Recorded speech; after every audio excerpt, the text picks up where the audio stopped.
Hello everybody, welcome to the MMA podcast. This is the recap for UFC 318, aka the last days of Dustin Poirier's career, we hope. And I always add the we hope part because it is always painful to watch a UFC fighter have their retirement fight and have it be this good, to be clear, and then come back and get embarrassed, and there's always that on the table. It's unfortunate. The UFC is undoubtedly going to try to get him to come back because he's one of the few draws that they actually have that can draw without a belt. And on top of that, he still got it. Now, he did lose a fight that he had won twice before against Max Holloway, or at least once before against Max Holloway. The second fight, the first one was more of a statement of how raw Max was at the time, rather than anything to do with could Poirier beat the Max? But he had done it the second time and, of course, lost it this time pretty convincingly in terms of scoring. Now, I will say I scored this fight 50-45 in favor of Max. That being said, it does not tell the story.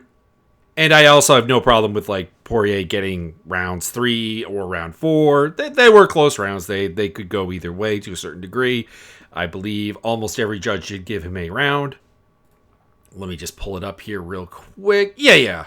One gave him 2. Derek Cleary, probably, I'm assuming the third and the fourth. And Colon and D'Amato each gave him 1. Let me see here. Scorecards. UFC 318. I actually have not looked up what rounds they gave. Here we go. This should have our answer. Courtesy of the UFC here. Main event is at the bottom. Let me scroll.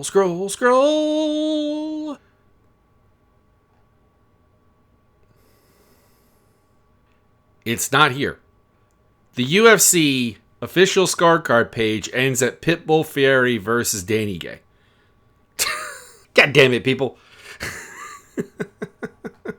What are we doing here? What are we doing here? All right. I'm going to have to go with a non-UFC source on this matter. Let's see here. MMA Junkie, do you have me covered, MMA Junkie? I just want the scorecards. Can we please get the scorecards? If you please. I can't believe that the UFC official scorecard page does not have the scorecard for the main event. What are you doing? Wow, they're really kind of hiding this on me, aren't they? This is not good. All right, I at this point I'm going to give up on that one, but I assume the third or the fourth round went to Poirier.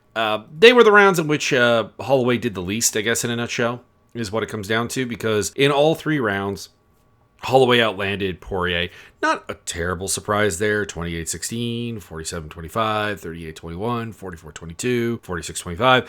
But what the third and the fourth round did not have was Holloway being able to effectively hurt Poirier. He dropped him in the first round, and while Poirier dropped him in the second round, Holloway did hurt him quite badly, almost knocked him down. And as a result, I probably had to give him that round. And then the fifth round was kind of looking like the fourth and the and the third, until Holloway did the point at the center and let us bang, and he won the bang part very heavily on that, and as a result has to take the fifth round. So there you go. At minimum, you got to give Holloway 3 rounds, and I gave him all 5, but I'm fine with 1 or 2 going to Poirier.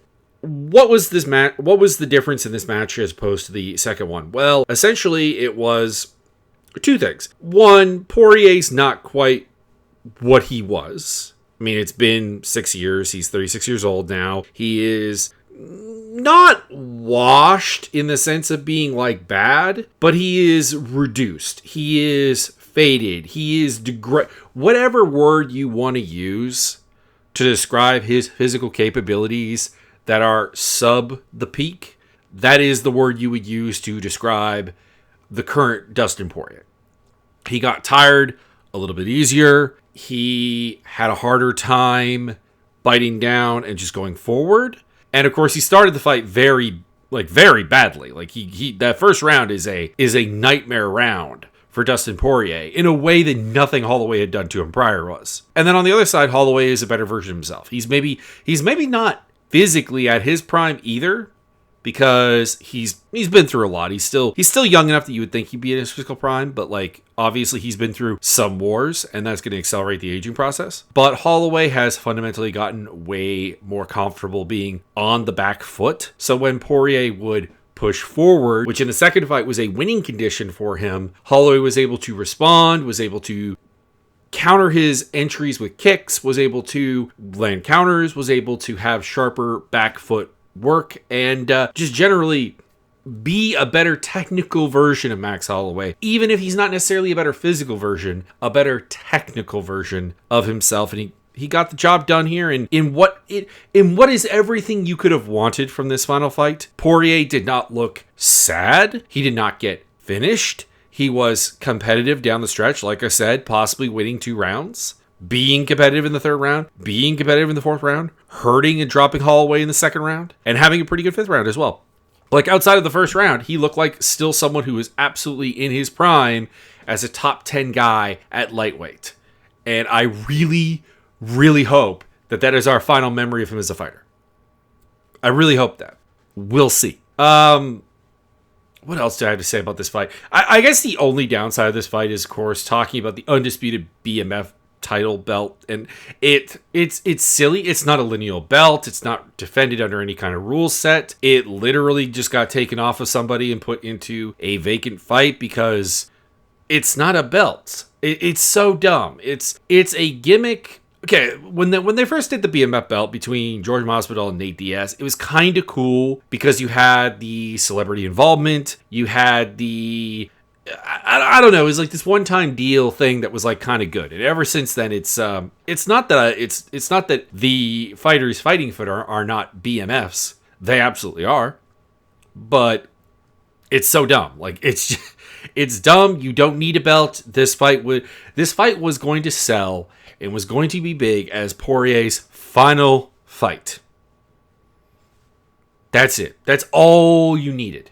That was all that was on the table. The conversation about Max Holloway getting a title shot off of this against Ilia Topuria rematch, it doesn't offend me, but like it obviously, I can't believe that I have to keep saying this because realistically it's just so obvious. Saryukian Topuria is the fight for the lightweight belt. That's all there is to it, unless Makhachev goes back on his statement. He goes back down to 155. That is the fight to make. That is the only fight that makes sense for the belt. Now, once that's dealt with, and if Holloway has probably fought once and put up another win, and it doesn't really matter against whom, you could do it.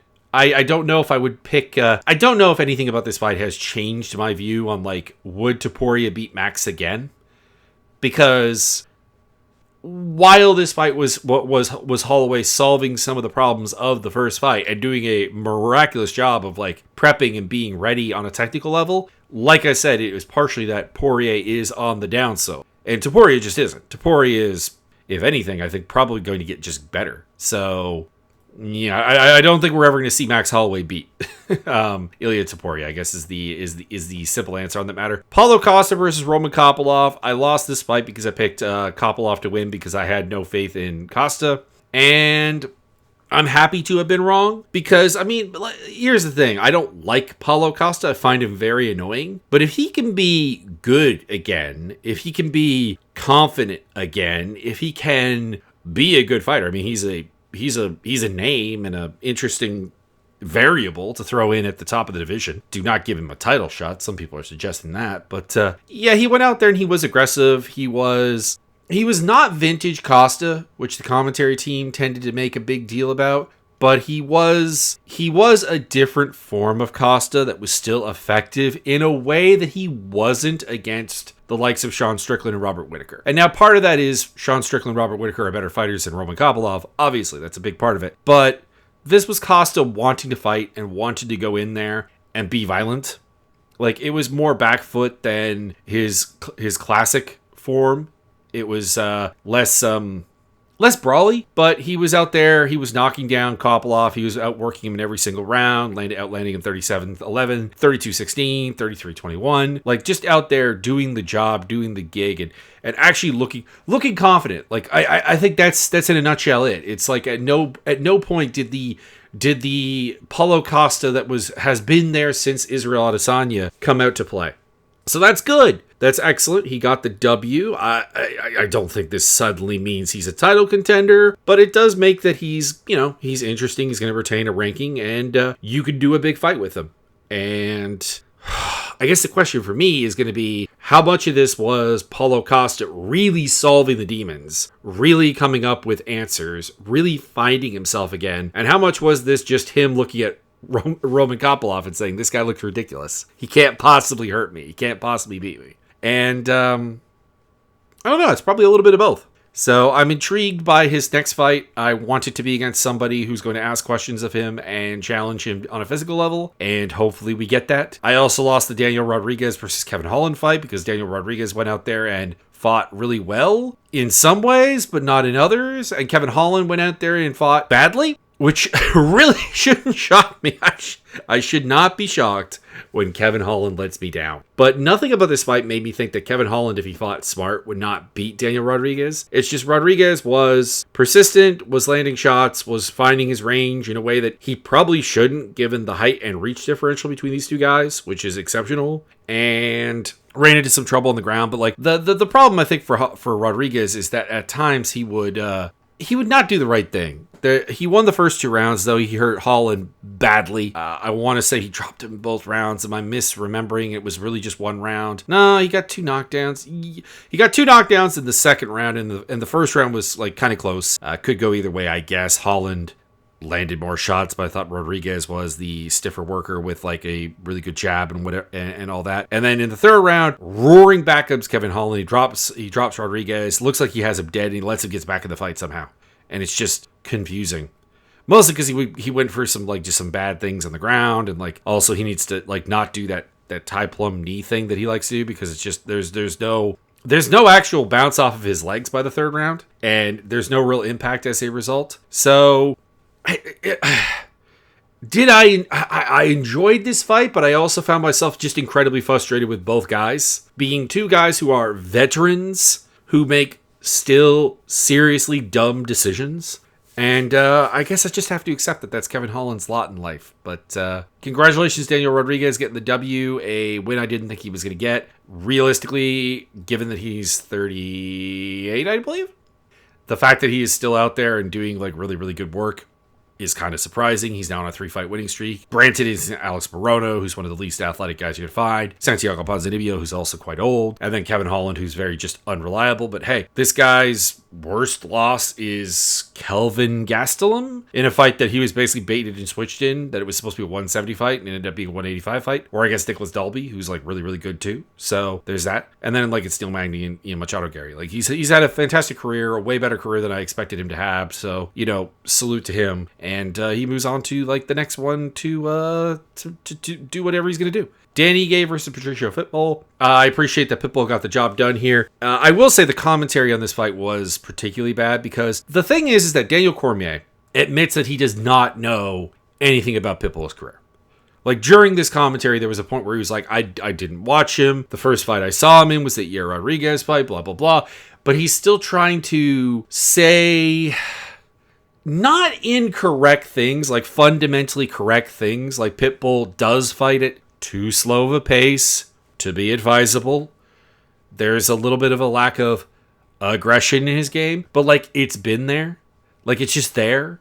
So like the fact that Cormier is like constantly surprised by it it's annoying, because it's like, do your goddamn job.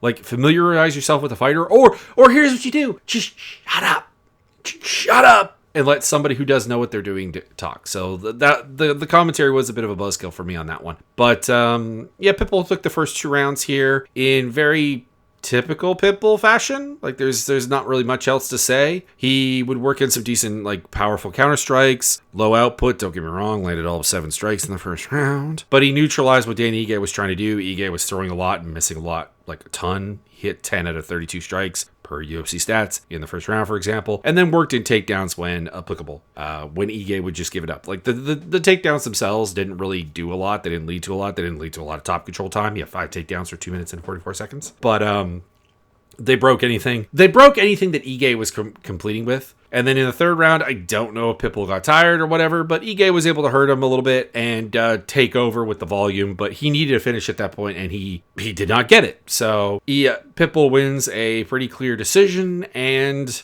to a degree reminds people of what he's got in the bag, because I think the UFC... The UFC either intentionally or by accident gave him just a nightmare matchup with Yair Rodriguez that made him look really, really bad on his debut. So it's good that he got this win, but like there's a pretty low chance I'm going to be picking Pitbull in a lot of fights going forward. There's a lot of guys who just are going to give him way too much trouble. But I mean, he's a 38-year-old at featherweight. What do you expect? Michael Johnson versus Daniel Zellhuber, talking about old men getting the job done here. I don't have a lot to say about this fight. This fight was more damning of Zellhuber than actually a comeback for Johnson. Let me try and be as positive as I can. Johnson is still fast. He is still a competent boxer. He is still a good athlete, and he's a tough guy. He's, despite all the finishes he has against him, like he is a legitimately tough guy. And if you give him somebody whose his southpaw stance and his speed is going to intimidate, he is going to win. And that's exactly what happened here, because Zellhuber saw a fast southpaw and resorted to just kicking his arm for most of the fight. And then it took to the third round when Zellhuber started to actually like do good things with the fact that he is an incredibly rangy boxer for him to actually, get things done. I accidentally closed UFC stats here. But yeah, it took him till the third round to figure out that, like, you know what? You just kind of need to fight this guy the way that you would fight anybody else, and you can actually have success. And then he did. But by that point, he was down 2 rounds to none. And even, to be honest, he still barely won the third round, probably. It's not like it was a whopping third round performance. It was just good. So put Zellhuber in the classic category of dudes who are really active with their jab against orthodox fighters, and when they face southpaws, it just goes away, and as a result, they don't really know what to do, and it's frustrating. So it feels good to see the old guy get a win, but like at the same time, like it's more about Zellhuber being, I don't want to say a bust, because he's 26-year-old, he's got time, he's a 6'1", really athletic lightweight. Like there's still a very, very high ceiling for him, but I don't know, I'm kind of worried. Kyler Phillips versus Vinicius Oliveira. Phillips started this fight fairly well. He was landing some really, really good shots. He was, I think, hurting Oliveira, although Oliveira no sells like you would not believe. And he's landing some stuff. He's doing a good job. He's keeping the fight away from being what Oliveira wants it to, which is like a complete bully fest. And, by the end of the round, it's starting to turn the tables against him, because Oliveira is starting to, with his complete lack of defense and complete reliance on being able to tank damage, start to just go like, what if I just don't go away? Like, it was kind of like another Morgan Charrier moment where Charrier against Landwehr would just keep coming. And he really didn't understand it. And Phillips didn't understand it here. Oliveira would be walking at him, looking like a dead, soulless killer, with his hands down, and just winging big-ass punches. And it worked, because he took over and had a really, really good borderline 10-8 second round, outlanding him 47-9, knocking him down, getting the job done, getting some top position, getting some good ground and pound in, doing all the good things. And then the third round, it just continued, although without the knockdown. And Phillips had no answers. Like, Phillips, there's a tremendous fighter in Kyler Phillips to unlock that I honestly expected would happen at some point. He's with the lab. They're a good gym. He's 30 years old now. He should be in his prime. He should be figuring himself out. He should be at the best he's going to be. And he is, well, he probably is, but like, unfortunately, there's just a lot left on the table as a result. So I picked Kyler Phillips. I regret that. I really wish I'd picked Oliveira. I think I was picking just a hot, like, underdog pick on this one, and let myself get carried away. Good performance by Oliveira. It still shouldn't be working. Like, you should not be able to walk forward with your hands down and just put pressure on people and look scary and scowl at them. But, he's now on a 4-fight, I think it's a 4-fight winning streak in the UFC. 4-fight, 3-fight, something like that. Hang on. Yeah, 4-fight winning streak in the UFC against Bernardo Sapai, Ricky Simon, Saeed Nurmagomedov, and Kyler Phillips. Like, that's a good list. That's a really, really solid list. And we'll be looking forward to the next fight, that's for sure. I'll probably get tricked into not picking him again. Brendan Allen versus Marvin Vettori was better than I expected it to be because Vettori seems very, very broken right now. At least he's becoming a better version of this 2.0 Marvin Vettori, but I don't think it works. Like, it's like, all right, you're a little sharper on the counter, but you're still just not powerful enough to hurt people. You need to weaponize pace. You need to get out ahead. You need to set the pace. You need to be putting the pressure on. And he still didn't really want to do that. Brendan Allen was able to get some takedowns, was able to just outwork him, outstrike him pretty consistently. I gave all 3 rounds to Brendan Allen in this fight. And there's not much else to say. I don't think it really tells me anything additional about Allen realistically, but like it was the best he could do given the circumstances. And I guess the only thing I would say is he did get like 3 out of 4 takedowns, like, and he got them pretty easily. He couldn't really do a lot with the takedowns because Vettori is a nightmare to like try to submit. Like he's got no neck, he's got short T-Rex arms, he's got it's a hard ask, but I guess I guess a slight upgrade in Allen's wrestling maybe, but I don't know. He did what he could do with this one, and that's about it. Nikolai Veretennikov defeated Francisco Prado, and I picked Prado thinking he was the better fighter. I was right about that part because I do think he is the better fighter, but like my worry was that he's just too small, and that was the case. Like Prado comes out early, he gets a nice takedown off a right hand setup, he puts Veretennikov on the ground, he gets onto his back, he gets too high, he gets shaken off, he goes for a triangle, changes to an armbar, he gets slammed in a manner that you really cannot do to somebody who's actually probably in the weight class. Veretennikov starts landing some ground and pound, which the commentary I think oversold a lot. They were like, his ground and pound's so good. I'm like, it's really not, because if it was, he'd be getting a finish. Like Prado should be dead here. And then we go into the second round, and it's again the same problem. Prado's able to drive him in defense. He's able to get the positions that you would really want, and he countered some Veretennikov spins really nicely to get like some waist locks, and even suplexed him at one point.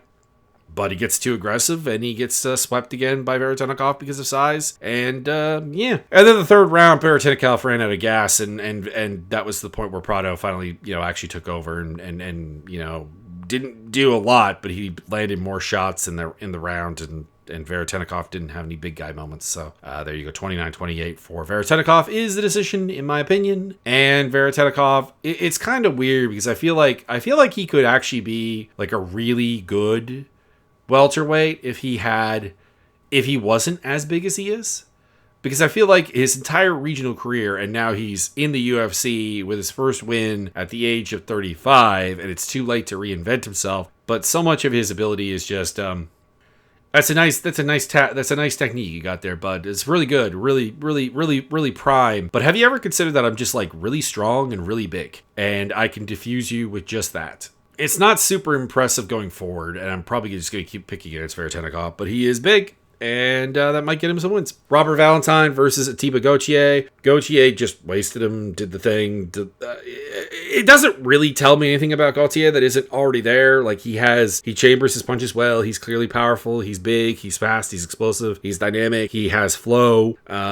He clearly has some level of actual, like, coaching and technique going into things, but, like, we still kind of need to see him fight somebody who actually presents a threat to him. And Islam Dulatov versus Adam Fugit, kind of the same thing. Dulatov just overwhelmed him and put him out, and Fugit couldn't keep up with him. Like, I wish I could give both of these fights more of a contextual recap, but like I really can't. It's just two really, really good, legitimate prospects who I'm very excited for, getting to beat two guys who are not really UFC caliber. And then Jimmy Crute versus Marcin Prachnio. This was more one-sided than I thought. I had Crute winning by probably TKO because Prachnio's a reasonably hard guy to submit. But Crute went out there and just kind of like... he had some early issues. But... man, once he started just like training together the wrestling and single legging and getting Prachnio down, and Pratchett's terrible ideas of like punching from his back and stuff, and Groot going for a guillotine as Pratchett stands up, loses the position, but he's right back on him. He's taking him down again, gets the rear, and eventually gets an armbar and gets it done. So Jimmy Crute with a dominant performance. Ryan Spawn guillotine Lucas Bresky. There's not really much to talk about there. Bruno Ferreira armbar Jackson McVeigh in a kind of a result I saw coming. I had TKO, KO obviously for Bruno Ferreira because McVeigh is very hittable, and Ferreira does hit really hard, but the submission's not overly surprising either. Just kind of gets a dominant spot and puts him down. I don't know. Jackson McVeigh, I there's potential. He's 26 years old. He's huge, but there's a lot of shortcomings to work with there that it's gonna be hard. He's gonna have to be match made really, really carefully if you want to get him wins. And Ferreira was just a bad idea. A guy who is an absolute monster in the clinch. And Carly Giudice versus Nicole Cagliari. This was a really good fight with Carly Giudice. She got the pace up really well. She mixed in body shots, mixed along with the head. It's not just volume striking. And she got the finish with a knee to the body and ground and pound finish. So there you go. Cagliari's problem is Cagliari is going to have a hard time finding wins in the UFC. She's not big enough for this weight class. I don't know. I don't know if she can make strawweight because she is fairly big, but like she's 5'3". Her takedowns have no striking setup really. Like when she would go for takedowns, Giudice would see them coming a mile away and stuff them down for the most part. There was like, there was a moment where like she would get her quote unquote to the ground, but not able to keep her there like at all. I think officially they gave her 1 out of 8, and that one was pretty questionable as an official takedown with any kind of control to it. And as a result, Carly Giudice was able to just kind of light her up and do her thing. So I don't have a lot else to say. It was a fun fight. You should go watch it. You should enjoy it. But I don't... I guess what I take from it is that Giudice is a little bit more powerful than I thought she was. And she's a lot more willing to work the body than I thought she was. There's a lot more variety to her striking game than I probably appreciated going in. But beating Cagliari just doesn't mean all that much because of the aforementioned size aspect. So there you go. Anyways, that's it. And I'll be back in a couple days with predictions for the next UFC card, which is the Whitaker versus DeRitter card. Interesting main event. Peter Yan versus Marcus McGee's an interesting fight as well. Not really interested in Shara Bullet versus Marc-Andre Barrio, but it is what it is. Almabaya versus Ochoa is a pretty fun flyweight fight because it's flyweight. Krylov versus Gushkov that's fine. That could be a good one. Bryce Mitchell versus Said Nurmagomedov. Ooh, that's a hard one. There's all kinds of weirdness there. Muslim Salikov, Carlos Leal. That'll be fun. Davey Grant versus Damon Blackshear. That'll be fun. Amanda Hebosh versus Tabitha Ricci. I feel like that fight's already happened. Am I wrong? Has this happened already? Doesn't look like it. I must be thinking of somebody else. And Ibo Aslan versus Billy Elikana. Muhammad Yahya versus Steve Wynn. And Martin Budai versus Marcos Buchecha. The submission boy. The grappling dude with all the physical tools to possibly be a pretty good heavyweight. We'll see, I guess. Martin Budai is, I think a terrible intro matchup for him. I would not have made that matchup, but there you go. I will see you guys next time. Check out the links down below, and have a lovely week.